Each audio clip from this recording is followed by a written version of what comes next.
संत रामपाल जी महाराज एक ऐसे महान संत जिन्होंने अपनी सतभक्ति, तत्व ज्ञान, करुणा और सेवा के बल पर समाज में नई मिसाल कायम की है। संत रामपाल जी महाराज की अगुवाई में उनके सभी सतलोक आश्रमों से समाज कल्याण के अद्भुत कार्यों ने समाज को सुनहरे भविष्य की एक नई उम्मीद दिखाई है।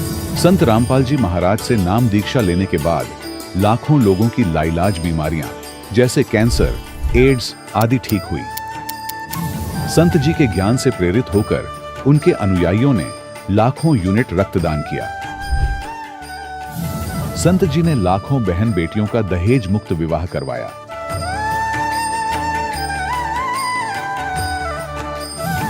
संत जी ने लाखों लोगों का नशा छुड़वाया, करोड़ों उजड़े परिवार बसे।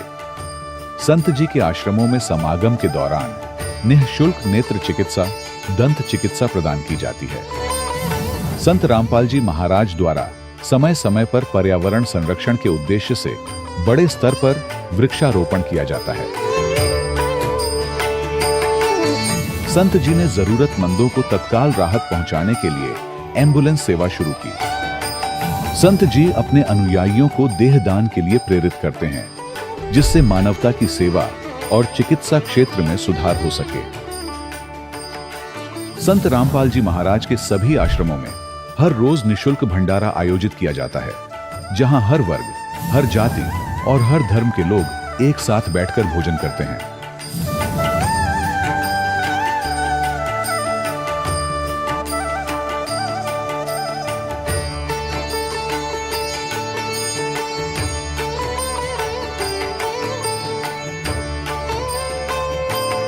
संत रामपाल जी महाराज के आश्रम में हजारों बुजुर्गों को सम्मान और प्यार के साथ जीवन जीने का अवसर मिलता है। उनके खाने, रहने और स्वास्थ्य की पूरी जिम्मेदारी संत रामपाल जी महाराज उठाते हैं। अनाथ बच्चों के लिए संत रामपाल जी महाराज के सभी आश्रम किसी वरदान से कम नहीं। यहाँ उन्हें शिक्षा, संस्कार और भविष्य के लिए बेहतर अवसर प्रदान किए जाते हैं। चाहे बाढ़ हो, भूकंप या महामारी, संत रामपाल जी महाराज और उनके अनुयायी हमेशा ही जरूरतमंदों के लिए सबसे आगे खड़े रहते हैं। कोविड महामारी के दौरान संत रामपाल जी महाराज के आश्रमों से करोड़ों लोगों के लिए भोजन, दवाइयां और जीवन रक्षक सामग्रियां उपलब्ध कराई गई। चाहे गरीब की मदद हो या किसी शोषित और पीड़ित वर्ग के हक और सम्मान की लड़ाई, संत रामपाल जी महाराज ने हमेशा ही उनकी दबी आवाज को सरकारों तक पहुंचाया है और उन्हें उचित न्याय दिलवाने में अहम भूमिका अदा की है। समाज में आध्यात्मिक और सामाजिक मूल्यों के प्रति जागरूकता लाने में संत रामपाल जी महाराज हर कदम पर मानवता के सच्चे सेवक साबित हुए हैं। संत रामपाल जी महाराज का जीवन हमें सिखाता है कि सच्ची सेवा वही है जो निस्वार्थ भाव से की जाए। आइए हम भी इस महान सेवा के कार्य में इस महान संत से जुड़ें और संत रामपाल जी महाराज से नाम दीक्षा लेकर अपने जीवन को धन्य बनाएं।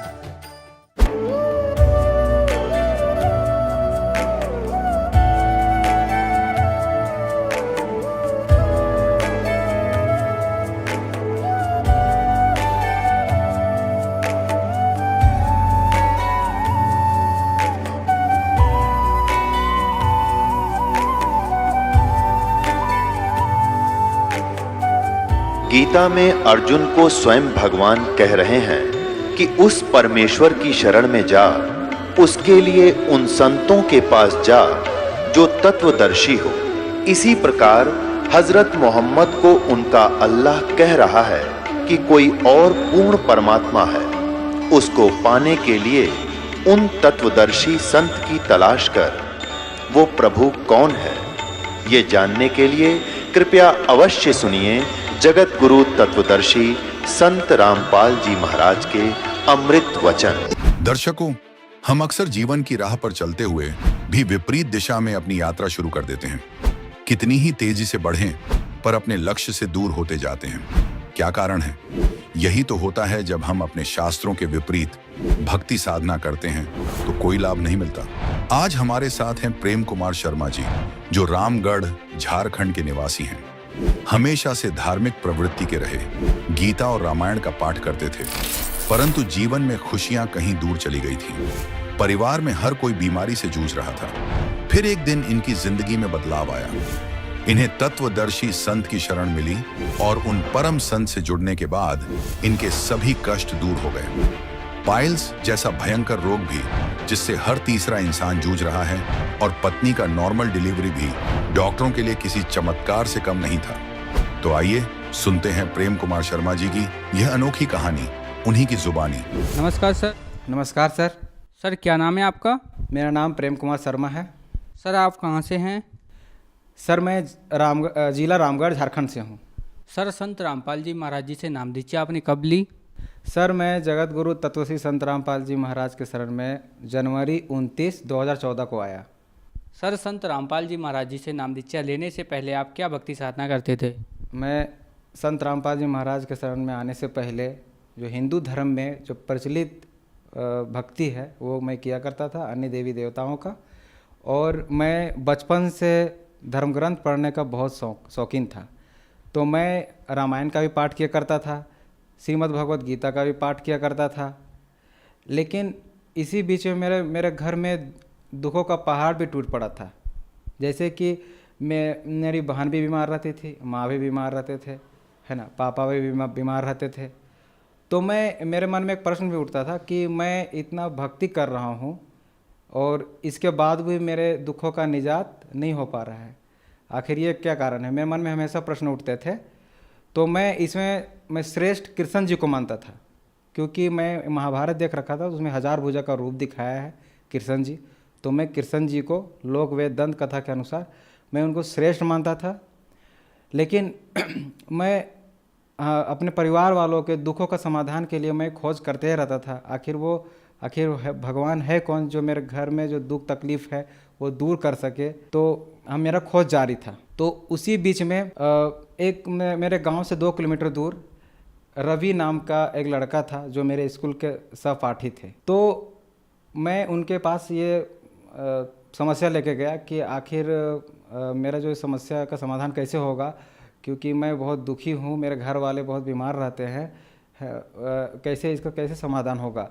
तो उन्होंने बताया कि मैं संत रामपाल जी महाराज का शिष्य हूँ, मेरे साथ भी समस्या थी, परेशानियाँ थी, मेरा भी तकलीफ़ रहते थे। तो अगर आप संत रामपाल जी महाराज के शरण में जाओगे तो आपका समस्या का समाधान हो सकता है। तो उन्होंने संत रामपाल जी महाराज का ज्ञान बताया। उन्होंने बताया संपूर्ण सृष्टि की रचना के बारे में। तो मुझे संपूर्ण सृष्टि रचना के बारे में बताया, क्योंकि मैं कृष्ण जी को ही श्रेष्ठ मानता था अपने मत अनुसार, जितना मैं जानता था। लेकिन वो सृष्टि रचना बताए तो हमको मालूम हुआ कि श्रेष्ठ परमात्मा कोई और है, और उनके शरण में जाने से ही मेरा समाधान हो सकता है। तो इस प्रकार मैं संत रामपाल जी महाराज के शरण में आया। सर संत रामपाल जी महाराज जी की शरण में आने के बाद श्रद्धालुओं को बहुत सारे लाभ प्राप्त होते हैं, तो क्या आपको भी कोई लाभ मिले? जी, संत रामपाल जी महाराज के शरण में आने के बाद मुझे लाभ मिले।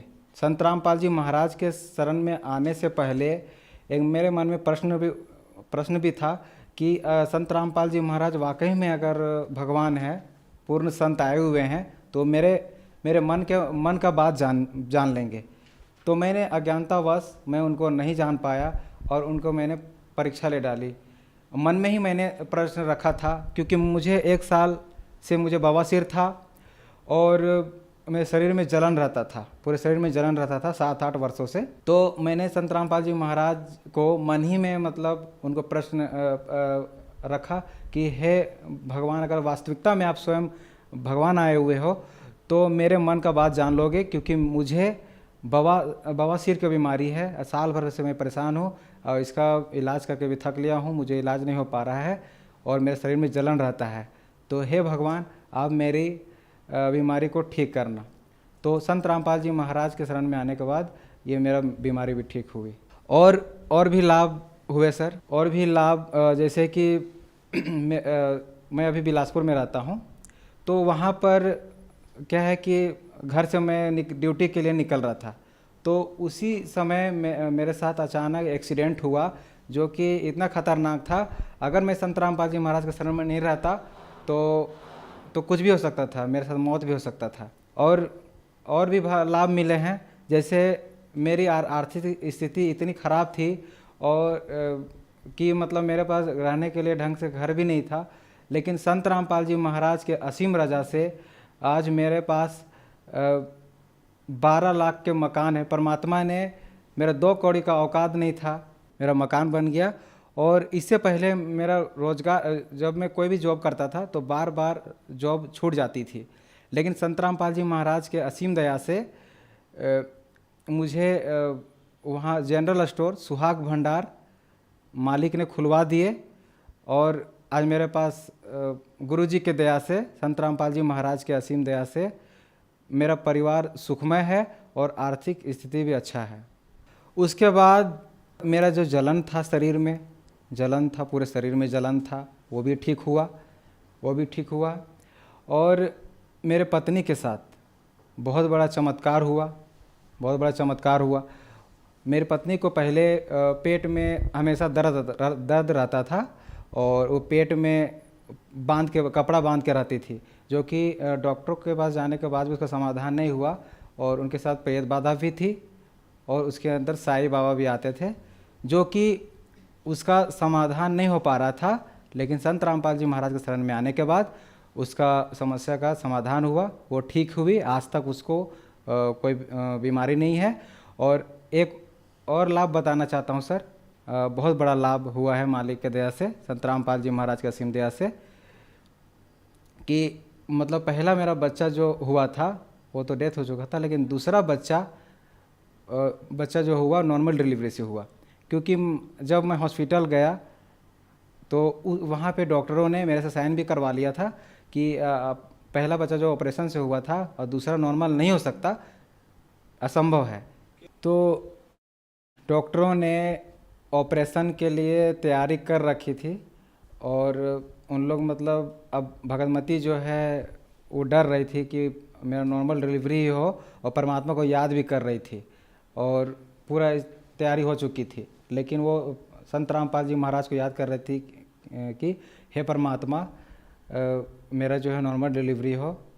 और ऐसा मतलब अचानक मतलब दर्द उठा, उसका जो बच्चा वो बाहर आ गया नॉर्मल डिलीवरी से। और ये डॉक्टर लोग हैरान रह गए कि ये ऐसे कैसा संभव हो गया। और उन्होंने बोला कि आप लोग के साथ तो मैजिक हुआ है, आप लोग के साथ तो कोई चमत्कार हुआ है, बड़ा चमत्कार। तो हमने बताया कि हम लोग संत रामपाल जी महाराज के दीक्षा ले रखे हैं और उन्हीं के दया से ये नॉर्मल डिलीवरी हुआ है। सर, संत रामपाल जी महाराज जी की शरण में आने के बाद आपको बहुत सारे लाभ प्राप्त हुए, तो जो दर्शक आज आपको टीवी पर देख रहे हैं वो भी संत रामपाल जी महाराज जी से नाम दीक्षा लेना चाहते हैं तो कैसे ले सकते हैं? संत रामपाल जी महाराज के दीक्षा बहुत आसानी से ले सकते हैं। जैसे कि हमारे सोशल मीडिया प्लेटफॉर्म जैसे फेसबुक, ट्विटर, इंस्टाग्राम, इसमें संत रामपाल जी महाराज के सत्संग आते हैं। और यूट्यूब चैनल में संत रामपाल जी यूट्यूब चैनल, और प्ले स्टोर से संत Rampal ji mobile app download करके जानकारी प्राप्त कर सकते हैं। और टीवी में 7:30 बजे रोज़ाना संत रामपाल जी महाराज के सत्संग आते हैं। उनके नीचे एक पट्टी चलती है, उसमें फ़ोन नंबर आते हैं, उनसे आप फ़ोन करके आपके नज़दीकी नामदान सेंटर आपके जो ज़िले में होंगे वो आप जाके उपदेश ले सकते हैं। धन्यवाद सर। धन्यवाद सर। दर्शकों, अभी आपने सुने संत रामपाल जी महाराज से दीक्षा प्राप्त करके सुखी हुए भक्त के अनुभव। अब देखिए जगत गुरु तत्वदर्शी संत रामपाल जी महाराज के मंगल प्रवचन। अष्टानंद ऋषि जी ने अपने पूज्य गुरुवर स्वामी रामानंद जी काशी वाले से पूछा कि ऐसे ऐसे मैंने एक प्रकाश आता देखा, मेरी आंखें सहन नहीं कर सकी गुरुदेव, और जो ही मेरी आंखें बंद हुई तो मुझे एक बालक रूप दिखाई दिया, नवजात शिशु जैसा, और दोबारा आंखें खोली तो प्रकाश एक सरोवर में समा गया। अब जैसा स्वामी रामानंद जी को अध्यात्म ज्ञान था, उस आधार से उसको पता था कि जितने भी हमारे भगवान आते वो किन को भगवान मानते थे, इन अवतारों को, श्री राम, श्री कृष्ण, श्री परशुराम और आदि को। तो उसने कहा कि बेटा ये लक्षण एक ऊपर के लोकों से कोई महापुरुष आते हैं उनके लक्षण हैं, और यहाँ किसी माँ के यहाँ जन्म लेंगे, गर्भ में धारण जाएंगे और वहां से जन्म लेकर यहाँ कोई लीला करने आते हैं, तो ऊपर के लोकों से जब शक्तियां आती हैं उनको ऐसा ही तारा सा टूटा करता है, वो ऐसे ही आते हैं। तो जैसा उसको ज्ञान था, अध्यात्म ज्ञान स्वामी रामानंद जी को परमात्मा के मिलने से पहले, वो अपने शिष्य की शंका का समाधान कर दिया, वो संतुष्ट हुआ। तो कहने का भाव जो प्रसंग आप वहीं आते हैं कि वो परमात्मा स्वयं ही सतलोक से चलकर आते हैं या शिशु रूप धारण करके अपना आते हैं, और फिर लीला में तरीके से बड़े होते हैं, छोटी ही आयु में बड़े बड़े विद्वानों के छक्के छुड़ा देते हैं। तो वो परमात्मा स्वयं आकर के ये ज्ञान देते हैं। तो उन्होंने आकर के जो सच्चा ज्ञान बताया है, जो तत्व ज्ञान कहलाता है। अब जो प्रसंग चल रहा है कि तीन तो ये प्रभु हो गए, सरपुरुष, अक्षर पुरुष और परम अक्षर पुरुष, सरब्रह्म, अक्षर ब्रह्म और परम अक्षर ब्रह्म, इनकी सबकी सतीथि होगी। जैसे पूरे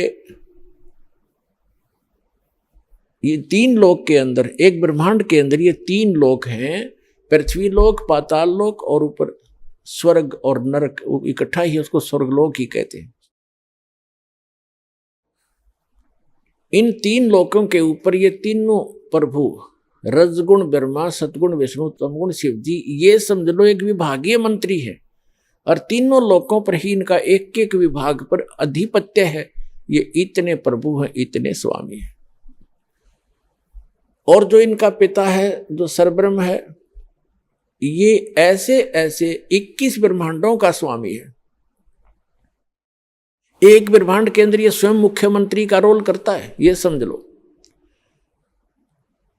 और सरपुरुष, अक्षर पुरुष जो है, उसके अलग से 7 संघ ब्रह्मांड हैं, वो भी ऐसे ही प्रत्येक ब्रह्मांड में स्वयं ही मुख्यमंत्री का रोल करता है, और वहां की व्यवस्था वो ऐसे ही करता है।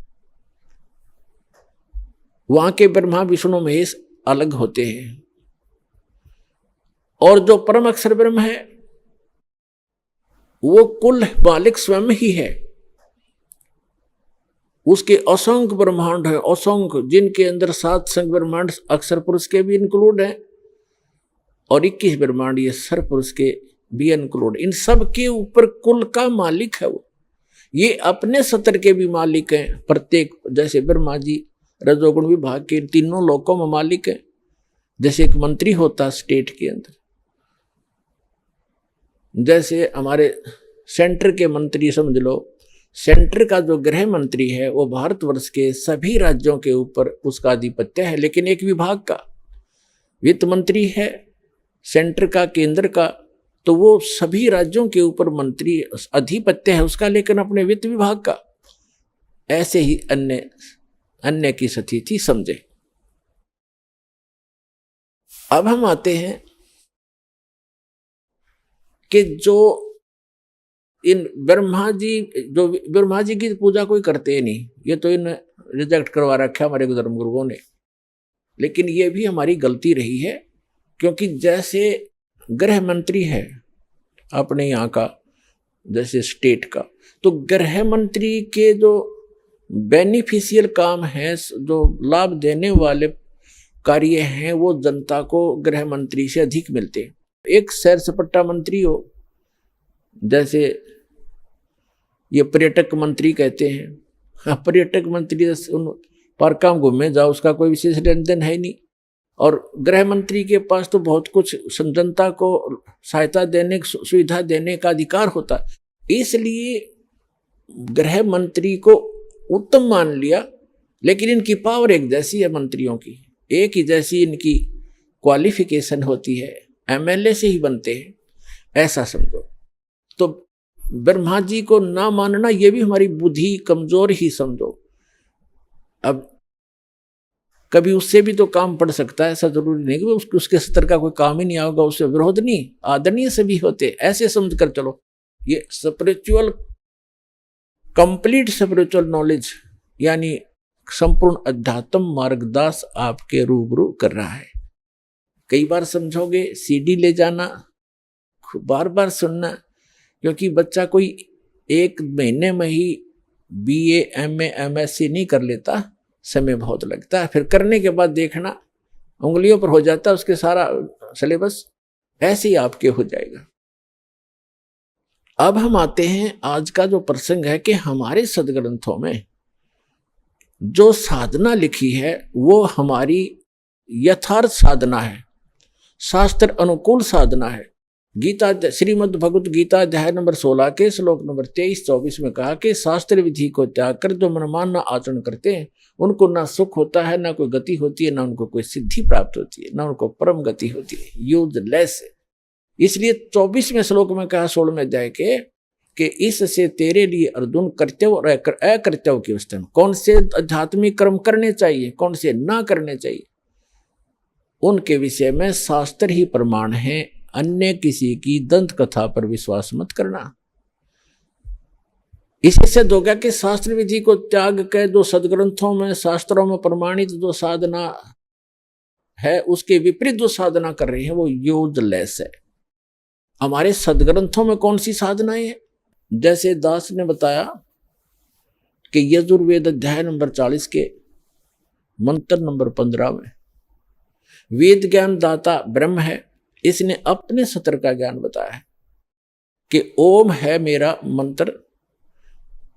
उसमें बताया है कि वायु अनिलम अथिदम बसवांतम शरीरम ओम करतो समर किलबे समर करतुम समर। ओम नाम का जाप काम करते करते सेवन करो और विशेष कसक के साथ सेवन करो।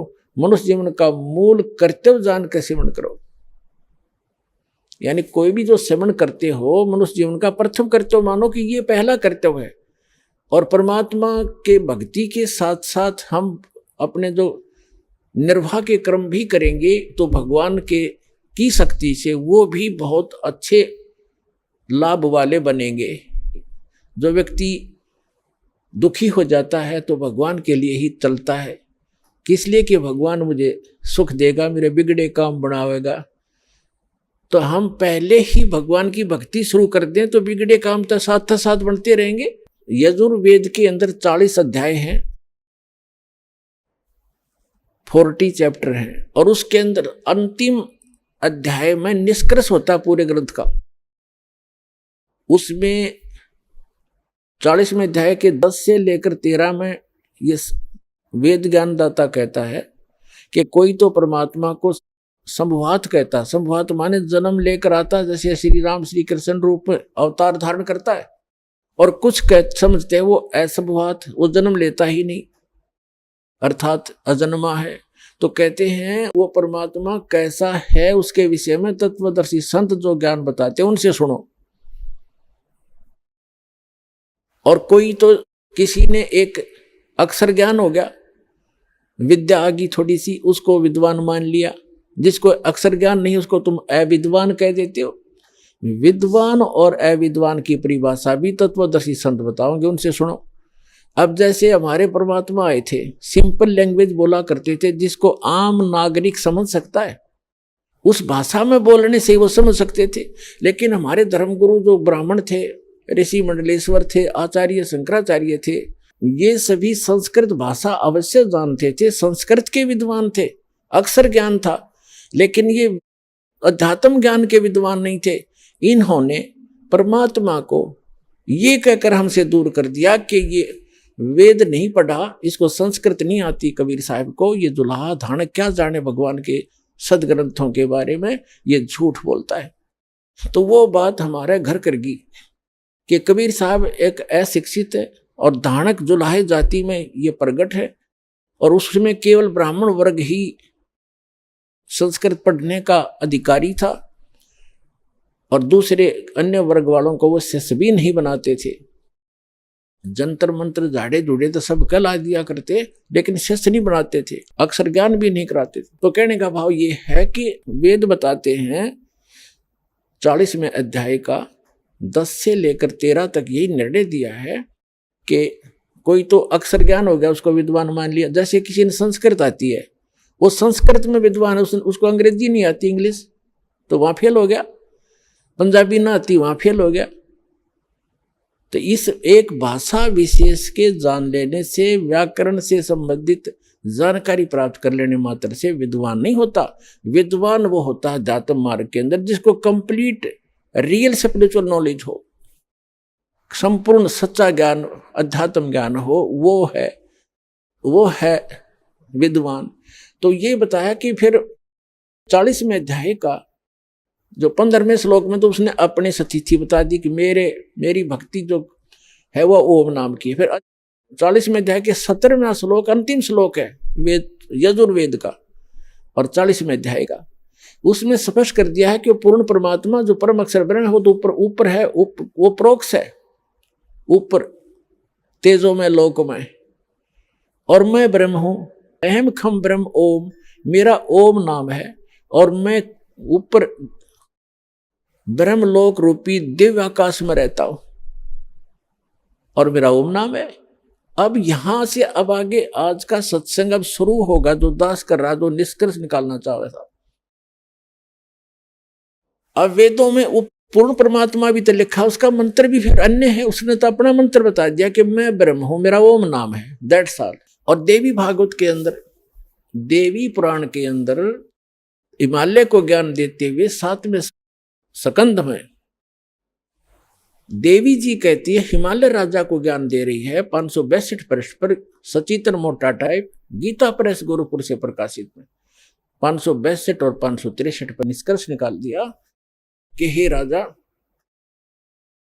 तू ब्रह्म का जाप कर, मेरी साधना भी छोड़ दे, उसका ओम नाम है, ब्रह्म को पाने का उद्देश्य रख और उसकी भक्ति कर, उससे तेरा कल्याण हो और तू उसको पा जाएगा ब्रह्म को। और वो ब्रह्मलोक दिव्य आकाश रूपी ब्रह्मलोक में रहता है वो ब्रह्म, वहां चले जाओगे। यानी ओम नाम के जाप से ब्रह्मलोक प्राप्ति होती है, क्योंकि ये मंत्र ब्रह्म का है। अब हम आते हैं गीता जी पे। श्रीमद् भगवत गीता अध्याय नंबर 8 के श्लोक नंबर 5 और 7 में गीता ज्ञानदाता कहता है कि अर्जुन तू युद्ध भी कर और मेरी भक्ति भी कर और तू मुझे ही प्राप्त होगा, चिंता मत कर। अपनी साधना 8वें अध्याय के 13वें श्लोक में बताता है कि ओम इति एकाक्षरम ब्रह्म व्यवहारण माम अनुसमरण यह प्रयाति तजम देहम सयाति परमाम गति। मुझ ब्रह्म का एक ओम अक्षर है, नथिंग एल्स, यही है। और इसको जो अंतिम श्वास तक सिमरण करता हुआ शरीर छोड़कर जाता है, सयाति परमाम गति, यानी ओम से मिलने वाली जो परम गति है वो इससे प्राप्त होगी। ओम से मिलने वाली परम गति क्या है? ब्रह्मलोक मिलेगा। गीता अध्याय नंबर 8 के श्लोक नंबर 16 में लिखा कि अर्जुन ब्रह्मलोक पर्यंत सभी लोग पुनरावर्ती में है, यानी ब्रह्मलोक में भी जो चले गए साधक वो भी पुनर्जन्म लेंगे, पृथ्वी पर लौट कर आएंगे, अपनी भक्ति कमाई को वहां खर्च करके पुनः जन्म होगा, पृथ्वी पर आएंगे। तो ये है इसकी परम गति ओम नाम के जाप की, यानी ब्रह्म की साधना से। तो इससे कंप्लीट मोक्ष प्राप्त नहीं हुआ, जो गीता अध्याय नंबर 18 के श्लोक नंबर 62, गीता अध्याय नंबर 15 के श्लोक नंबर 4 में कहा है कि तत्वदर्शी संत अर्जुन तू उस सर्वभाव से उस परमेश्वर की शरण में जा, उसकी कृपा से तो परम शांति को और सनातन परम धाम को प्राप्त होगा। और उस तत्वदर्शी संत की प्राप्ति के उपरांत परमेश्वर के उस परम पद की खोज करनी चाहिए, जहां जाने के बाद साधक लौटकर कभी फिर लौटकर संसार में नहीं आते। तो वो ओम नाम के जाप से प्राप्त नहीं हुआ, वहां तक वो ब्रह्मलोक मिला, ब्रह्मलोक से गए हुए प्राणी भी वापस पुनरावृत्ति में आते हैं। तो ओम से कंप्लीट मोक्ष नहीं हुआ, कंप्लीट यानी संपूर्ण मोक्ष नहीं हुआ, पूर्ण मुक्ति नहीं हुई। पूर्ण मोक्ष वो होता है कभी नाश ना हो, वहां जाने के बाद कभी मृत्यु नहीं होती, जरा और मरण सदा के लिए समाप्त हो जाता है। अब हम आते परम अक्षर जो जैसे एक सरपुरुष की तो ये सतिथि बता दी। अब अक्षर पुरुष, अक्षर पुरुष भी नाशवान है। गीता अध्याय नंबर 15 के श्लोक नंबर 16 में दो पुरुष बताए, सरपुरुष और अक्षर पुरुष। और इन दोनों ही के लोक में जितने भी इनके ब्रह्मांड हैं, उन ब्रह्मांडों में जितने प्राणी हैं और ये स्वयं भी, ये नाशवान है। आत्मा किसी की नहीं मरती, ये तो अंडरस्टूड, अगदे की भी ना मरती। तो 15वें अध्याय के 17वें श्लोक में बताया कि उत्तम पुरुषत्व अन्य परमात्मा इति उदाहरते, यह लोक तरम अवश्य विवर्ती अवय ईश्वर है। अवय माने अविनाशी भगवान है वो।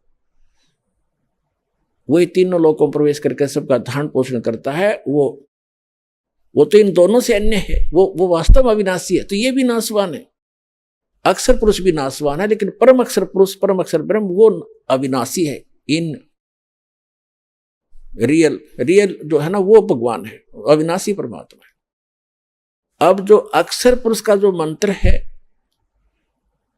और परम अक्षर ब्रह्म का जो मंत्र जाप है, वो गीता जी के अंदर कोड वर्डों में है। वैसे वेदों में भी कोड वर्डों में है कि वो परमात्मा, जो पूर्ण परमात्मा के पाने का 3 मंत्र का जाप है, 3 मंत्र का। और इसमें वो संकेत मंत्र भी लिख दिए, लेकिन वो सांकेतिक हैं, उनके कोड वर्ड हैं। श्रीमद् भगवत गीता अध्याय नंबर 17 के श्लोक नंबर 23 में उसमें लिखा है कि ओम तत्सत इति निर्देश ब्रह्मण त्रिविध समर्थ। ब्रह्मण माने सच्चिदानंद घन ब्रह्म, यानी परम अक्षर ब्रह्म। परम अक्षर ब्रह्म के पाने का इस 3 मंत्र के सिमरण का निर्देश है। निर्देश माने नथिंग एल्स, इसके अतिरिक्त और कुछ नहीं। ये फाइनल डायरेक्शन है, कंप्लीट ये ज्ञान है। और ये ओम तो सीधा सरपुरुष यानी ब्रह्म का, और तत् ये अक्षर ब्रह्म का, अक्षर पुरुष का, और सत ये परम अक्षर ब्रह्म का। उसको परम अक्षर पुरुष कहो, उसको सत्य पुरुष कहो, उसे कंप्लीट गॉड कहो, अल्लाहु अकबर कहो, उस पूर्ण परमात्मा का। ओम तत्सत, तत् और सत ये सांकेतिक है, ये कोड वर्ड है। आज तक ये किसी के पास नहीं थे, या तो उन संतों के पास थे जिनको भगवान मिले, जो 10 बार आपको उनके पवित्र नाम याद दिलाता है। आदरणीय धर्मदास साहिब जी, आदरणीय मुल्कदास साहिब जी, आदरणीय नानक साहिब जी, आदरणीय दादू साहिब जी, आदरणीय गरीबदास साहिब जी, गांव छुरानी जिला झज्जर वाले, आदरणीय गीसा दास साहिब जी, गांव खेखड़ा जिला मेरठ उत्तर प्रदेश वाले, और वर्तमान में इस दास के पास। इनके अतिरिक्त यो ज्ञान किसी के पास नहीं था। और उनको परमात्मा ने प्रतिज्ञा करा दी थी कि बच्चों अभी इसको डिस्क्लोज ना करना, नहीं तो काल के द्वारा भेजे हुए जितने भी पंथ चलेंगे उनके द्वारा भेजे, काल के द्वारा भेजे संत। संत एक अच्छी आत्मा होती है जो भगवान के ही बच्चे होते हैं, लेकिन ये काल उनका दुरुपयोग करता है। उनकी पूर्व जन्म की कमाई उनके साथ होती है, वो सारा जीवन अपना व्यर्थ कर जाते हैं। अनुयायी भी उसकी बहुत सेवा करते रहते हैं, बहुत अच्छी प्रभुता बनी रहती है, गाड़ियों में चलता है, खूब खाने मिलते हैं, वो उसका पूर्व जन्म का संस्कार है। लेकिन भविष्य का चार्जर नहीं है उसके पास, वो पूर्व जन्म की चार्ज बैटरी को डिस्चार्ज कर रहा है, और साथ में भगवान के बच्चों को मिसगाइड करने का अपराधी भी हो रहा है वो संत। तो परमात्मा को पता था कि ये जितने भी काल अपने भेजेगा दूत, अगर इनके हाथ यो मंत्र यो ज्ञान लग गया तो मेरे बच्चों को मैं कैसे ज्ञान दूंगा, कैसे ग्रहण करूंगा, कैसे पार कर पाऊंगा। क्योंकि अगर यही ज्ञान राधा स्वामी, धन धन सदगुरु, जय गुरुदेव, जितने भी पंथ इस दास के अतिरिक्त है, कबीर पंथी हैं या बिना कबीर पंथी हैं, या ब्रह्मा विष्णु महेश की स्थिति आपको परिचित हो जाएगी। इनकी भक्ति करने वाले कहाँ तक जा सकते हैं। इनके पास ये ना ज्ञान है ना मंत्र है। तो परमात्मा ने कह दिया था, धर्मदास मेरी लाख दुहाई, ये मूल ज्ञान, ये मूल नाम कहीं बार ना जाई। धर्मदास मेरी लाख दुहाई, मूल ज्ञान कहीं बार ना जाई। मूल ज्ञान कहो, और मूल ज्ञान तो एक कंप्लीट स्पिरिचुअल नॉलेज है, तत्व ज्ञान। और मूल मंत्र, मूल नाम, सार नाम, ये मूल नाम है, ये सतनाम और सार नाम। और एक सारनाम अलग है। सारनाम कहो, मूल नाम में तो दोनों आ जाते हैं, सतनाम और सारनाम। तो जो सतनाम है ये 2 अक्षर का बनता है, एक ओम और दूसरा इसमें तत्, जो अक्षर पुरुष का मंत्र है, कोड वर्ड है वो तत्, वो दोनों मिलकर सतनाम होता है। और सांस उश्वास से उसका सिमरण होता है। कबीर साहब कहते हैं, सांस उश्वास में नाम जपो, व्यर्था सांस मत खो, ना जाने इसी श्वास को आवण हो के न हो। तो वो श्वास उश्वास से सिमरण है उस सतनाम के 2 अक्षर का। वो तत् और ओम मिलकर बनता है। तत् ये कोड वर्ड है, अक्षर पुरुष का है, मंत्र है। और सत जो है वो है सार नाम, सार शब्द, आदि नाम, वो है, उसका कोड वर्ड है सत्य। और वो परम अक्षर ब्रह्म यानी पूर्ण परमात्मा सत्य पुरुष का जाप है। तो ये जो साधना हम करते हैं ये पूजा नहीं है इनकी।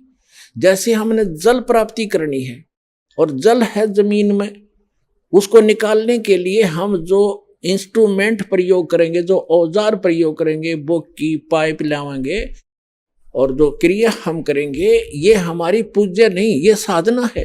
और पूज्य हमारा जल है। तो जल प्राप्ति के लिए जो हम कार्य करें वो उनकी पूजा नहीं करें, जो साधना प्रयोग की हमने। तो जैसे प्रथम मंत्र में आपको दिए जाते हैं, ये केवल सूक्ष्म वेद के अंदर है, ये कंप्लीट मंत्र। और इन अन्य संतों ने कहीं कहीं से, जैसे परमात्मा आए थे, परमात्मा स्वयं आए थे, वो तो अब जैसे ब्रह्मा विष्णु महेश भी उसी के बच्चे, हिंदू भी उसी के बच्चे, मुसलमान भी उसी के बच्चे, सिख भी उसी के बच्चे, ईसाई भी उसी के बालक है। तो वो तो सबके उद्धार के लिए आता है। तो उन्होंने ब्रह्मा जी को भी, विष्णु जी को भी, शिव जी को भी अलग अलग मंत्र दिए। तो वो उनमें से एक एक मंत्र, ये किलियम शरीयम, ये किसी ने किलियम ले लिया, किसी ने शरीयम ले लिया, किसी ने हरेंग हरेंग करने लग गए।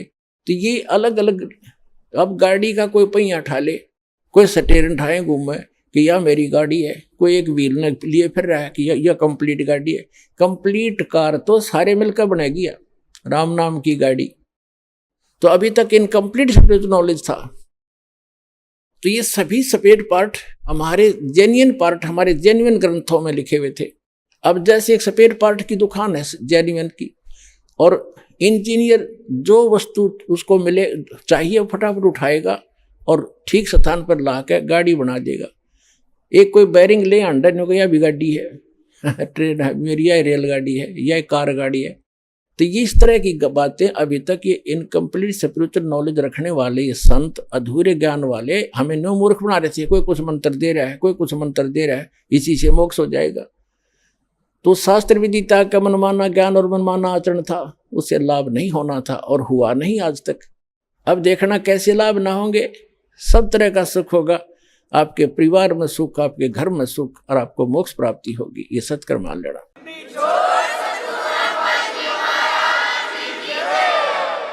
तो जो प्रथम जो मंत्र आपको दिया जाता है वो आपको यहां तक बरी कराएगा। ये हमारे शरीर में जो कमल बने हैं, इनमें इन देवताओं का आधिपत्य है।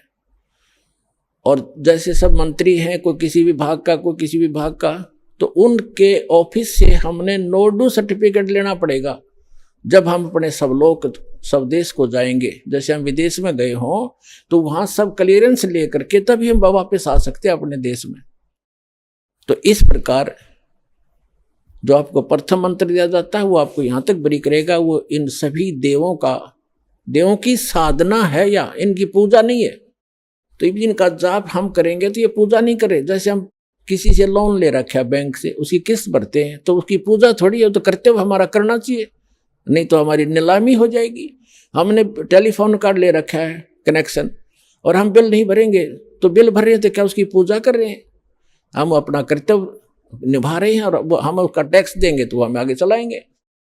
इसी प्रकार अन्य बिजली, पानी, गैस कनेक्शन के बारे में जाने। तो इसी प्रकार इन सभी देवों से हमें राहत मिलती है, लेकिन ये मिलती है इन मंत्रों से। जैसे आपको पहले भी बताया था, ये इनके मूल मंत्र हैं। इनके अतिरिक्त कोई मंत्र और जाप किया जाता है, ये कभी लाभ नहीं देंगे।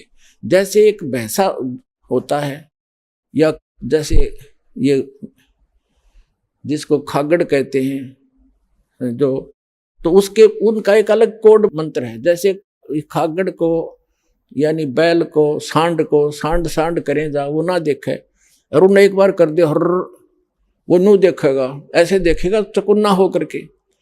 तो वो जो अलग से जो मंत्र, उसका जो कोड वर्ड है वो है उसका असली मंत्र, उससे खिंच जाता, उसके बस की बात नहीं होती। जैसे भैंसे ने कहा अगर हुर्र, और वैसे उसको कहता जाए भैंसा ए भैंसा ए भैंसा, कतई नहीं देखा वो। अरे एक बार ने कह दिया हुर्र, नो देखेगा पाछे मुड़ के। तो ये जो हुर्र है इसका मूल मंत्र है, वो विवश है उसके। तो ये जो मंत्र है ये इन भगवानों के मूल मंत्र है, विवश है, इनके बस की बात नहीं। इस मंत्र से इनमें अवश्य गतिविधि होती है और तभी आपको तुरंत लाभ हो जाएगा। तो उसके बाद जैसे गीता अध्याय नंबर 8 के श्लोक नंबर 5 और 7 में गीता ज्ञानदाता कहता है मेरी भक्ति कर। 8वें अध्याय के 13वें श्लोक में गीता में उसने अपना मंत्र बता दिया। तो मेरी भक्ति करेगा तो मुझे ही प्राप्त होगा बस, और ब्रह्मलोक में जाएगा। ब्रह्मलोक में गए हुए प्राणी भी वापस आते। ये कंप्लीट नहीं हुआ, ये मोक्ष पूर्ण मोक्ष नहीं हुआ, क्योंकि गीता अध्याय नंबर 8 के श्लोक नंबर 16 में ये भी स्पष्ट कर दिया है कि ब्रह्मलोक में गए हुए प्राणी भी पुनरावृत्ति के अंदर है, जन्म मृत्यु होती है। 18वें अध्याय के 62वें श्लोक में 15वें अध्याय के 4थे श्लोक में स्पष्ट किया है कि अर्जुन तू सर्वभाव से उस परमेश्वर की शरण में जा, उसकी कृपा से तू परम शांति को और सनातन परम धाम को, शाश्वत स्थान को प्राप्त होगा, जहां जाने के बाद साधक फिर लौटकर कभी संसार में नहीं आते।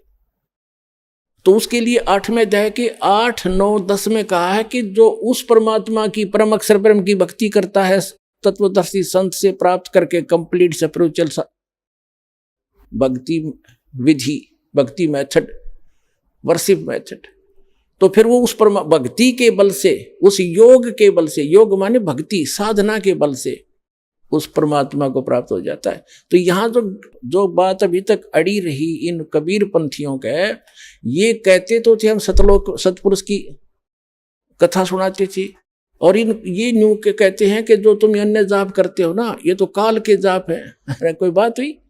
अब जैसे हमने जल निकालना है पृथ्वी से, तो हमारा जल पूज्य है, उसको पाने के लिए जो इंस्ट्रूमेंट, हैंडपंप लगाने के लिए बोकी मारनी है, पाइप लानी है, हैंडपंप लगाना है, तो ये है उसके पाने का एक प्रोसेस है और प्रोसीजर है। ये इंस्ट्रूमेंट है उसको प्राप्त कराने के। ये इनकी पूजा नहीं कर रहे, हम इनको तो प्रयोग कर रहे हैं। तो ये जितने मंत्र हैं ये इन भगवान उस पूज्य वस्तु को पाने के लिए हमारी साधना के शस्त्र हैं। शास्त्र, ये शस्त्र हैं, हमारे मंत्र हैं। तो इसमें जैसे हम जैसे पाइप लाए हैंडपंप लगाने के लिए, ये तो प्रथम मंत्र की कमाई से आपको लाभ हुआ। फिर बोकी, ये है सतनाम, इस बोकी को मारेंगे नीचे से, फिर बाहर मिट्टी निकालेंगे, फिर मारेंगे, फिर निकालेंगे, और पाइप साथ साथ चलेगी। तो जो सतनाम है ये श्वास उश्वास के 2 मंत्र का है।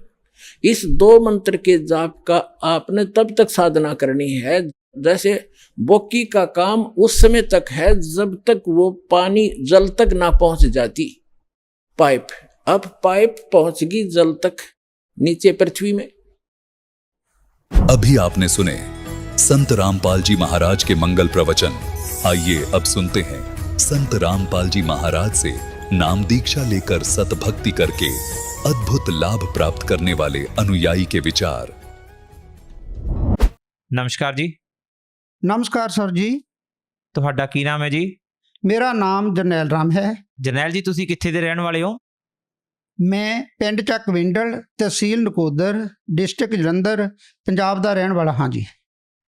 ਸੰਤ ਰਾਮਪਾਲ ਜੀ ਮਹਾਰਾਜ ਜੀ ਤੋਂ ਨਾਮ ਦੀਕਸ਼ਾ ਲੈਣ ਤੋਂ ਪਹਿਲਾਂ ਤੁਸੀਂ ਕਿਹੜੀ ਭਗਤੀ ਸਾਧਨਾ ਕਰਦੇ ਸੀ? ਦੇਖੋ ਸਰ ਜੀ, ਪੂਰਨ ਸੰਤ ਰਾਮਪਾਲ ਜੀ ਮਹਾਰਾਜ ਜੀ ਤੋਂ ਨਾਮ ਦੀਕਸ਼ਾ ਲੈਣ ਤੋਂ ਪਹਿਲਾਂ ਮੈਂ ਪੂਰਨ ਪਰਮਾਤਮਾ ਦੀ ਖੋਜ ਵਿੱਚ ਸੀ। ਮੈਂ ਕੋਈ ਖਾਸ ਭਗਤੀ ਨਹੀਂ ਕਰਿਆ ਕਰਦਾ ਸੀ। ਮੈਂ ਕਦੇ ਸ਼੍ਰੀ ਗੁਰਦੁਆਰਾ ਸਾਹਿਬ, ਕਦੇ ਮੰਦਰਾਂ ਵਿੱਚ, ਕਦੇ ਮੁਸਲਮਾਨਾਂ ਦੀਆਂ ਮਜ਼ਾਰਾਂ ਤੇ ਕਦੇ ਚਰਚ ਵਿੱਚ ਜਾਇਆ ਕਰਦਾ ਸੀ ਕਿ ਮੈਨੂੰ ਪੂਰਨ ਪਰਮਾਤਮਾ ਦੇ ਬਾਰੇ ਕੋਈ ਜਾਣਕਾਰੀ ਦੇਵੇ। ਪਰ ਇਹ ਮੈਨੂੰ ਕਿਸੇ ਨੇ ਵੀ ਪੂਰਨ ਪਰਮਾਤਮਾ ਦੇ ਬਾਰੇ ਵਿੱਚ ਜਾਣਕਾਰੀ ਨਹੀਂ ਦਿੱਤੀ।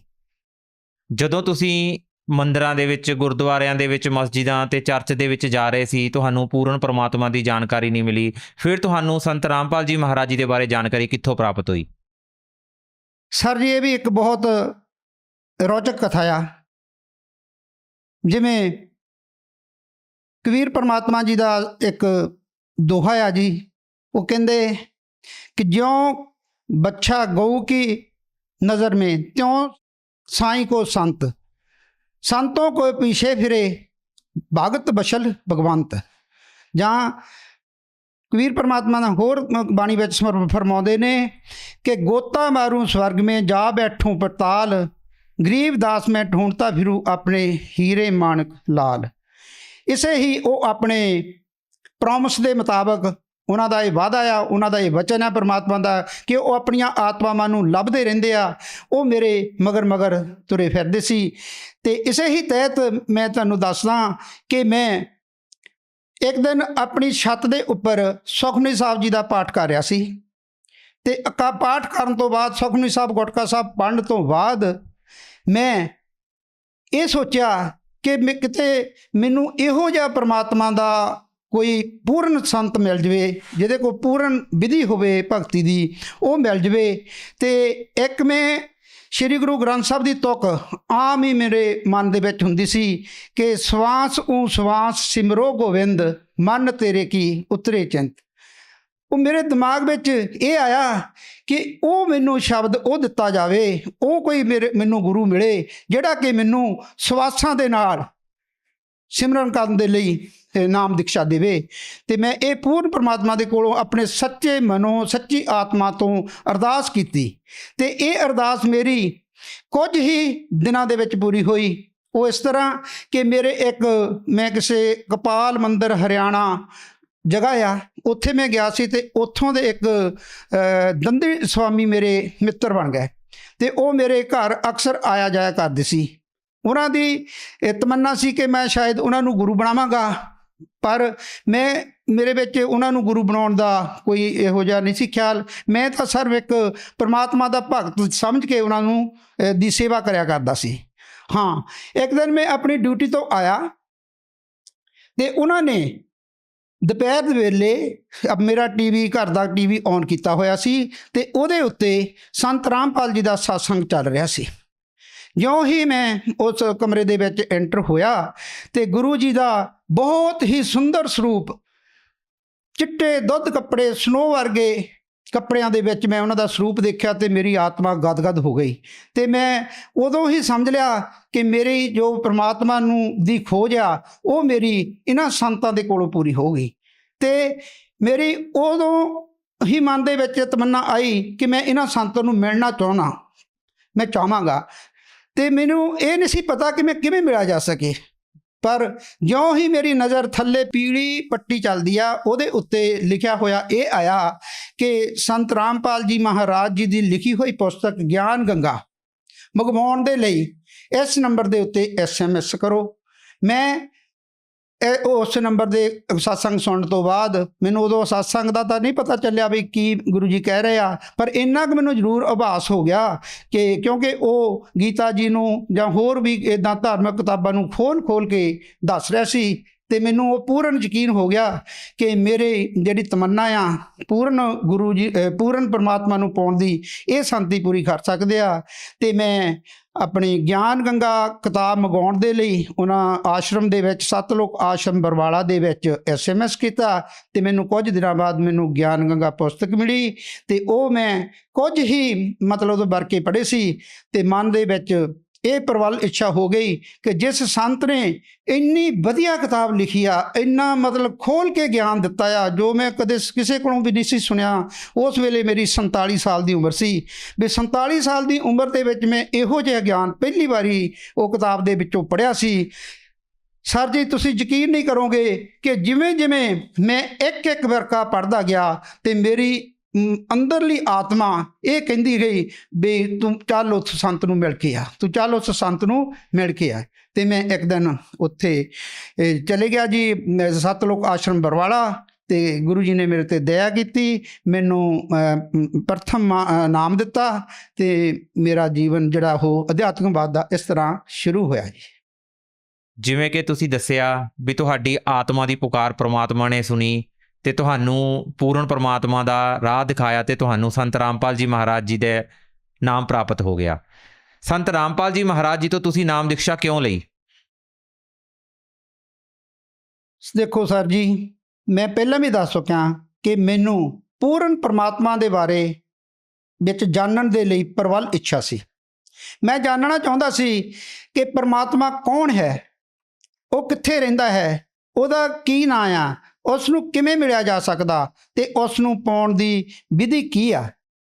ਜਦੋਂ ਮੈਂ ਗਿਆਨ ਗੰਗਾ ਨਾਂ ਦੀ ਕਿਤਾਬ ਪੜ੍ਹੀ ਤਾਂ ਇਹਨਾਂ ਸਾਰੇ ਸਵਾਲਾਂ ਦਾ ਜਵਾਬ ਮੈਨੂੰ ਗਿਆਨ ਗੰਗਾ ਪੁਸਤਕ ਦੇ ਵਿੱਚੋਂ ਮਿਲਿਆ ਤੇ ਇੱਥੋਂ ਤੱਕ ਕਿ ਮੈਨੂੰ ਪੂਰਨ ਪਰਮਾਤਮਾ ਬਾਰੇ ਵੀ ਜਾਣਕਾਰੀ ਪ੍ਰਾਪਤ ਹੋਈ ਕਿ ਪਰਮਾਤਮਾ ਜਿਵੇਂ ਸ੍ਰੀ ਗੁਰੂ ਗ੍ਰੰਥ ਸਾਹਿਬ ਜੀ ਦੇ ਪੰਨਾ ਨੰਬਰ 721 ਉੱਤੇ ਸ੍ਰੀ ਗੁਰੂ ਨਾਨਕ ਸਾਹਿਬ ਜੀ ਨੇ ਲਿਖਿਆ ਹੋਇਆ ਹੈ ਕਿ ਮਤਲਬ ਉਹਨਾਂ ਦਾ ਨਾਂ ਲੈ ਕੇ ਦੱਸਿਆ ਹੋਇਆ ਆ ਕਿ ਪੂਰਨ ਪਰਮਾਤਮਾ ਕਬੀਰ ਆ, ਤੇ ਉਹ ਉਹਨਾਂ ਨੂੰ ਸੰਬੋਧਿਤ ਕਰਦੇ ਹੋਏ ਇਹ ਕਹਿੰਦੇ, ਮੈਂ ਜਦੋਂ ਪੜ੍ਹੀ ਗੱਲ ਉਹਨਾਂ ਨੇ ਸੰਤ ਰਾਮਪਾਲ ਜੀ ਨੇ ਅਪਰੂਫ ਦਿੱਤਾ ਕਿ ਸ੍ਰੀ ਗੁਰੂ ਨਾਨਕ ਦੇਵ ਜੀ ਨੇ ਪਰਮਾਤਮਾ ਨੂੰ ਮੁਖਾਬਤ ਹੁੰਦਿਆਂ ਹੋਇਆਂ ਇਹ ਕਿਹਾ ਕਿ ਹੇ ਦਿਆਲੂ ਤੇ ਵਿਕਾਰਾਂ ਰਹਿਤ ਤੇ ਕਿਰਪਾਲੂ ਪਰਮਾਤਮਾ, ਮੇਰੀ ਨਾਨਕ ਦੀ ਤੇਰੇ ਅੱਗੇ ਬੇਨਤੀ ਆ ਤੇ ਮੈਂ ਤੇਰੇ ਦਾਸਾਂ ਦੇ ਵੀ ਚਰਨਾਂ ਦੀ ਧੂੜਿਆਂ ਰਵੇਲਿਆਂ ਮਿੱਟੀਆਂ ਖਾ ਗਿਆ। ਤੇ ਮੈਨੂੰ ਬਹੁਤ ਖੁਸ਼ੀ ਹੋਈ ਕਿ ਕਿਉਂਕਿ ਪੰਜਾਬ ਦੇ ਵਿੱਚ ਸ੍ਰੀ ਗੁਰੂ ਨਾਨਕ ਦੇਵ ਜੀ ਨੂੰ ਬਹੁਤ ਹੀ ਮਤਲਬ ਇੱਕ ਪਰਮਾਤਮਾ ਨੂੰ ਮਿਲੇ ਹੋਏ ਸੰਤ ਗਿਣਿਆ ਜਾਂਦਾ ਆ, ਤੇ ਮੈਂ ਉੱਥੋਂ ਹੀ ਮਤਲਬ ਅੰਦਾਜ਼ਾ ਲਾ ਲਿਆ ਕਿ ਇਹ ਇੱਕ ਬਹੁਤ ਜਿਹਦੀ ਮੈਨੂੰ ਖੋਜ ਸੀ ਉਹ ਅੱਜ ਪੂਰੀ ਹੋ ਰਹੀ ਆ। ਸੰਤ ਰਾਮਪਾਲ ਜੀ ਮਹਾਰਾਜ ਜੀ ਤੋਂ ਨਾਮ ਦੀਕਸ਼ਾ ਲੈਣ ਤੋਂ ਬਾਅਦ ਤੁਹਾਨੂੰ ਕੀ ਲਾਭ ਪ੍ਰਾਪਤ ਹੋਏ? ਭਗਤ ਜੀ ਬਹੁਤ ਸਾਰੇ ਲਾਭ ਪ੍ਰਾਪਤ ਹੋਏ। ਜਿਉਂ ਹੀ ਮੈਂ ਗੁਰੂ ਜੀ ਤੋਂ ਨਾਮ ਦੀਕਸ਼ਾ ਲਈ ਮੇਰੇ ਘਰ ਦੀ ਮਤਲਬ ਇੱਕ ਹਾਲਾਤ ਹੀ ਵੱਖਰੇ ਹੋ ਗਏ। ਮੈਂ ਭਾਵੇਂ ਕਿ ਡਿਊਟੀ ਕਰਦਾ ਸੀ, ਬੱਚਿਆਂ ਦਾ ਪਾਲਣ ਪੋਸ਼ਣ ਕਰਦਾ ਸੀ, ਉਹਨਾਂ ਨੂੰ ਅੱਛੀ ਪੜ੍ਹਾਈ ਦਿਵਾ ਰਿਹਾ ਸੀ, ਪਰ ਫਿਰ ਵੀ ਮੇਰੇ ਉਹ ਜੋ ਕਮਾਈ ਦੇ ਵਿੱਚ ਕੋਈ ਪੂਰਨ ਬਰਕਤ ਨਹੀਂ ਸੀ। ਤੇ ਸੰਤ ਰਾਮਪਾਲ ਜੀ ਮਹਾਰਾਜ ਜੀ ਤੋਂ ਨਾਮ ਦੀਕਸ਼ਾ ਲੈਣ ਤੋਂ ਬਾਅਦ ਮੈਂ ਸਿਮਰਨ ਕੀਤਾ, ਭਗਤੀ ਕੀਤੀ ਤੇ ਮੇਰੇ ਘਰ ਦੀ ਹਾਲਤ ਬਹੁਤ ਹੀ ਮਤਲਬ ਖੁਸ਼ਹਾਲ ਹੋ ਗਈ ਤੇ ਬੱਚਿਆਂ ਨੇ ਵੀ ਬਹੁਤ ਹੀ ਵਧੀਆ ਹਾਇਰ ਸਟੱਡੀ ਕੀਤੀ।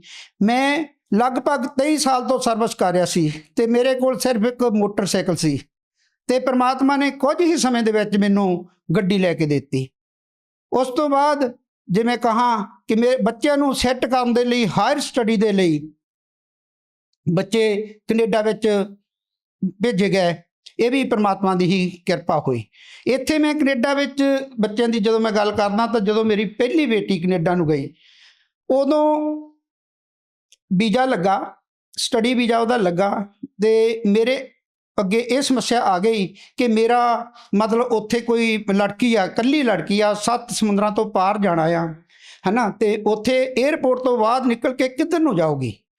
ਤੇ ਮੈਂ ਪਹੁੰਚ ਕੀਤੀ ਮੇਰੇ ਬਹੁਤ ਹੀ ਕਲੋਜ਼ ਰਿਸ਼ਤੇਦਾਰੀ ਦੇ ਵਿੱਚੋਂ ਤੇ ਉਹਨਾਂ ਨੇ ਮੈਨੂੰ ਨਾ ਕਰ ਦਿੱਤੀ ਤੇ ਮੈਂ ਹੋਰ ਵੀ ਮਤਲਬ ਚਿੰਤਾ ਦੇ ਸਾਗਰ ਵਿੱਚ ਡੁੱਬ ਗਿਆ।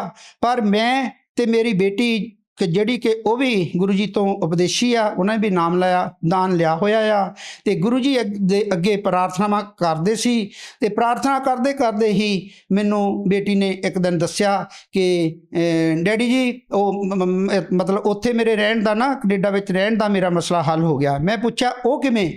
ਕਹਿੰਦੀ ਮੇਰੇ ਤੋਂ ਜੂਨੀਅਰ ਕਲਾਸ ਦੇ ਵਿੱਚ ਮਤਲਬ ਮੇਰੇ ਸਕੂਲ ਦੇ ਵਿੱਚ ਇੱਕ ਬੇਟੀ ਪੜ੍ਹਦੀ ਸੀ ਤੇ ਮੈਂ ਉਸ ਲੜਕੀ ਨੂੰ ਫੋਨ ਮੈਂ ਕਿਸ ਤੋਂ ਲੈ ਕੇ ਉਹਨੂੰ ਕੀਤਾ ਤੇ ਉਹਨੇ ਕਿਹਾ ਵੀ ਕੋਈ ਨੋ ਪ੍ਰੋਬਲਮ, ਤੁਸੀਂ ਮੇਰੇ ਕੋਲ ਆਓ, 10 ਦਿਨ ਰਹੋ 20 ਦਿਨ ਰਹੋ ਤੇ ਮੈਂ ਤੂੰ ਜਿੱਥੇ ਜਾਣਾ ਮੈਂ ਉਹਨੂੰ ਉੱਥੇ ਤੇਰੇ ਕਾਲਜ ਤੱਕ ਵੀ ਛੱਡ ਕੇ ਆਉਂਗੀ ਤੇ ਤੈਨੂੰ ਏਅਰਪੋਰਟ ਤੋਂ ਘਰ ਤੱਕ ਵੀ ਲੈ ਕੇ ਆਉਂਗੀ। ਇਹ ਮੇਰਾ ਸਭ ਤੋਂ ਵੱਡਾ ਜਿਹੜਾ ਕਿ ਤੁਸੀਂ ਮੈਨੂੰ ਦੇਖਣ ਵਾਲੇ, ਮੈਨੂੰ ਸੁਣਨ ਵਾਲੇ ਇਹ ਮੈਂ ਸੋਚ ਸਕਦੇ ਕਿ ਇੱਕ ਪਿਤਾ ਆਪਣੀ ਬੇਟੀ ਨੂੰ 7 ਸਮੁੰਦਰਾਂ ਤੋਂ ਪਾਰ ਭੇਜ ਰਿਹਾ ਤੇ ਉਹ ਵੀ ਉਹਦਾ ਗਾਂਹ ਜਾ ਕੇ ਕੋਈ ਉਹਨੂੰ ਦੇਖਣ ਵਾਲਾ ਨਹੀਂ, ਉਹਦੀ ਟੇਕ ਕੇਅਰ ਕਰਨ ਵਾਲਾ ਨਹੀਂ, ਉਹ ਕਿੱਥੇ ਰਹੂਗੀ, ਕਿੱਡੀ ਸਮੱਸਿਆ ਹੋਊਗੀ। ਇਹ ਮੇਰੀ ਪ੍ਰਮਾਤਮਾ ਨੇ ਹੱਲ ਮਤਲਬ ਹੀ ਘੰਟਿਆਂ ਦੇ ਵਿੱਚ ਹੀ ਕੀਤੀ।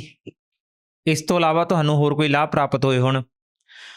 ਹਾਂਜੀ ਭਗਤ ਜੀ, ਮੈਂ ਗੁਰੂ ਜੀ ਦੀ ਸ਼ਰਨ ਵਿੱਚ ਆਉਣ ਤੋਂ ਪਹਿਲਾਂ 2-3 ਸਾਲ ਪਹਿਲਾਂ ਮੇਰਾ ਸਿਰ ਇੰਨਾ ਕੁ ਸਵੀਅਰ, ਇੰਨਾ ਕੁ ਦੁਖਦਾ ਹੁੰਦਾ ਸੀ ਕਿ ਮੇਰੇ ਛੱਤਣੀ ਹੱਥ ਪੈਂਦੇ ਹੁੰਦੇ ਸੀ। ਮੈਂ ਆਪਣੇ ਘਰ ਦੇ ਵਿੱਚ ਆਪਣੇ ਬੱਚਿਆਂ ਨੂੰ ਉੱਚੀ ਆਵਾਜ਼ ਵਿੱਚ ਵੀ ਬੋਲਣ ਨਹੀਂ ਦਿੰਦਾ ਹੁੰਦਾ ਸੀ ਇੱਥੋਂ ਤੱਕ ਕਿ ਮੇਰਾ ਜਦੋਂ ਸਿਰ ਦੁਖਦਾ ਸੀ ਤੇ ਮੈਂ ਆਪਣੇ ਕਮਰੇ ਦਾ ਨਾ ਕਮਰੇ ਦਾ ਦਰਵਾਜ਼ਾ ਬੰਦ ਕਰ ਲੈਂਦਾ ਹੁੰਦਾ ਸੀ। ਤੇ ਜਦੋਂ ਮੈਂ ਨਾਮ ਦੀਕਸ਼ਾ ਲੈ ਲਈ, ਮੈਂ ਬਰਵਾਲੇ ਹਰ ਮਹੀਨੇ ਜਾਇਆ ਕਰਦਾ ਸੀ, ਕਈ ਵਾਰੀ ਮਹੀਨੇ ਤੋਂ ਪਹਿਲਾਂ ਵੀ। ਤੇ ਗੁਰੂ ਜੀ ਤੋਂ ਆਸ਼ੀਰਵਾਦ ਲੈਣ ਲੱਗਿਆਂ ਇਹੀ ਪ੍ਰਾਰਥਨਾ ਕਰਦਾ ਹੁੰਦਾ ਸੀ ਕਿ ਗੁਰੂ ਜੀ ਮੇਰਾ ਸਿਰ ਬਹੁਤ ਦਰਦ ਕਰਦਾ, ਦਇਆ ਕਰੋ। ਤੇ ਗੁਰੂ ਜੀ ਨੇ ਕਹਿਣਾ ਪ੍ਰਮਾਤਮਾ ਦਇਆ ਕਰਨਗੇ। ਤੇ ਉਹ ਮੇਰਾ ਸਿਰ ਦਰਦ ਕੁਝ ਹੀ ਮਹੀਨਿਆਂ ਦੇ ਬਾਅਦ ਉਹ ਠੀਕ ਹੋਇਆ, ਜੋ ਕਿ ਹੁਣ ਤੱਕ ਮੈਂ ਗੁਰੂ ਜੀ ਦਾ ਬਹੁਤ ਬਲਿਹਾਰੀ ਹਾਂ, ਬਹੁਤ ਗੁਰੂ ਜੀ ਦੇ ਚਰਨਾਂ ਤੋਂ ਬਲਿਹਾਰੀ ਹਾਂ ਕਿ ਉਹ ਮੇਰਾ ਸਿਰ ਦਰਦ ਹੁਣ ਤੱਕ ਨਹੀਂ ਕਦੇ ਹੋਇਆ। ਤੇ ਮੈਂ ਬਹੁਤ ਸਿਹਤਮੰਦ ਹਾਂ, ਠੀਕ ਹਾਂ। ਤੇ ਇਸ ਲਈ ਮੈਨੂੰ ਇੱਕ ਸਰੀਰਕ ਲਾਭ ਇਹ ਹੋਇਆ। ਇੱਕ ਹੋਰ ਲਾਭ, ਉਹ ਲਾਭ ਮੇਰਾ ਜਿਹੜਾ ਆ, ਉਹ ਤਾਂ ਤੁਸੀਂ ਕਹੋਗੇ ਨਾ ਵੀ ਸੁਣ ਕੇ ਹੈਰਾਨ ਹੋ ਜਾਓਗੇ ਜੀ। ਉਹ ਇੰਨਾ ਜ਼ਬਰਦਸਤ ਲਾਭ ਆ ਜੀ ਕਿ ਜੇ ਮੇਰੇ ਤੇ ਗੁਰੂ ਜੀ ਉਹ ਕਿਰਪਾ ਨਾ ਕਰਦੇ ਤੇ ਮੈਂ ਸ਼ਾਇਦ ਅੱਜ ਤੁਹਾਡੇ ਰੂਬਰੂ ਨਾ ਹੁੰਦਾ। ਉਹ ਇਹ ਗੱਲ ਹੋਈ ਕਿ ਮੈਂ ਕਿਸੇ ਲਾਗਲੇ ਪਿੰਡ ਤੋਂ ਆਪਣੇ ਪਿੰਡ ਨੂੰ ਆਪਣੀ ਗੱਡੀ ਦੇ ਵਿੱਚ ਆਪ ਹੀ ਡਰਾਈਵ ਕਰਕੇ ਆ ਰਿਹਾ ਸੀ। ਤੇ ਸੜਕ ਦੇ ਵਿੱਚ ਟੋਆ ਸੀ, ਗੱਡੀ ਥੋੜੀ ਫਾਸਟ ਸੀ ਤੇ ਟੋਏ ਨੂੰ ਤੋਂ ਬਚਾਉਣ ਦੇ ਲਈ ਗੱਡੀ ਮੇਰੇ ਤੋਂ ਸਟੀਅਰਿੰਗ ਜ਼ਿਆਦਾ ਮਤਲਬ ਘੁਮਾਇਆ ਗਿਆ ਤੇ ਗੱਡੀ ਮੇਰੀ ਅਨਕੰਟਰੋਲਡ ਹੋ ਗਈ। ਇਹ ਇੰਨਾ ਕੁ ਐਕਸੀਡੈਂਟ ਭਿਆਨਕ ਸੀ ਕਿ ਜਿਹੜਾ ਸਫੈਦੇ ਤੋਂ ਨੀਚੇ ਜੋ ਥੱਲੇ ਜਿਹੜਾ ਖੱਤਾ ਸੀ ਨਾ, ਖੇਤ ਸੀ, ਉਹ ਕਾਫੀ ਡੂੰਘਾ ਸੀ। ਜੇ ਗੱਡੀ ਉਹਦੇ ਵਿੱਚ ਜਾ ਡਿੱਗਦੀ ਤੇ ਮੈਂ ਅੱਜ ਇੱਥੇ ਸਾਡੇ ਸਨਮੁਖ ਮੌਜੂਦ ਨਹੀਂ ਹੋਣਾ ਸੀ। ਇਹ ਗੁਰੂ ਜੀ ਨੇ ਕਿਰਪਾ ਕੀਤੀ, ਕਿਉਂਕਿ ਗੁਰੂ ਜੀ ਕਹਿੰਦੇ ਆ ਕਿ ਸੰਤ ਸ਼ਰਨ में आने से आई टले बला, जे मस्तक में सूली हो ते कांटे में टल जा।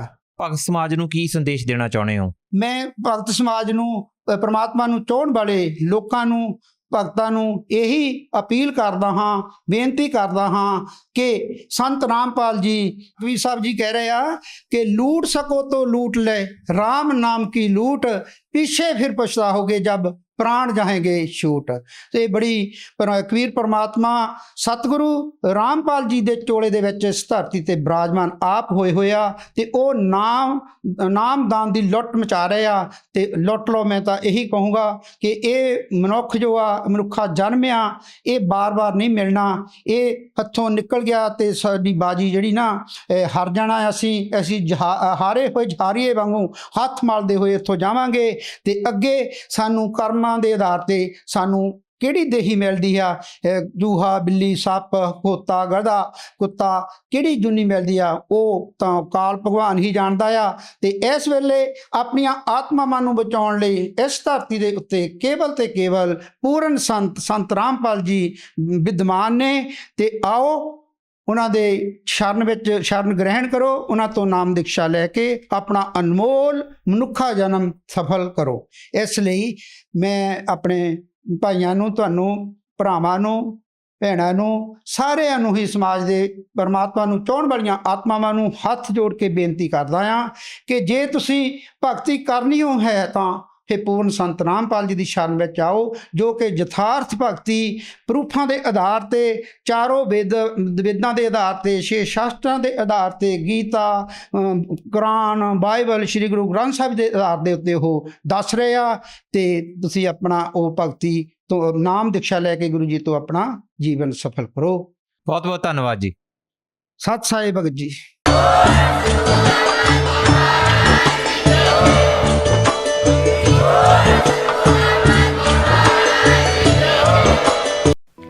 आप सुन रहे थे जगत गुरु तत्वदर्शी संत रामपाल जी महाराज के मंगल प्रवचन।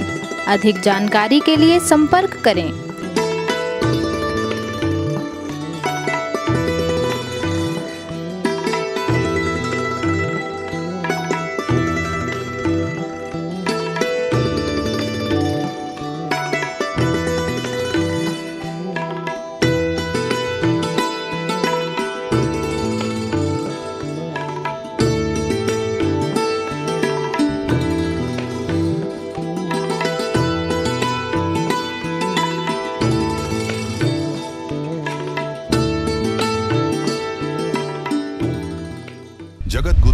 तत्वदर्शी संत रामपाल जी महाराज जी के पावन सानिध्य में भक्ति की अलख जगाने तथा श्रद्धालुओं को सत्य भक्ति मार्ग का रास्ता दिखाने हेतु कनाडा के लोकप्रिय channel the TV NRI channel पर जगत गुरु तत्वदर्शी संत रामपाल जी महाराज जी के मंगल प्रवचनों का प्रसारण प्रतिदिन सुबह 7:30 बजे से 8:30 बजे तक तथा रात्रि 7:30 बजे से 8:30 बजे तक किया जा रहा है। इस सत्य भक्ति मार्ग को अपनाने के लिए अधिक से अधिक सत्संग प्रसारण देखें। इस सत्संग प्रवचन का सीधा प्रसारण संत रामपाल जी महाराज लाइव सत्संग YouTube चैनल और जगत गुरु संत रामपाल जी महाराज Facebook पेज पर भी देख सकते हैं।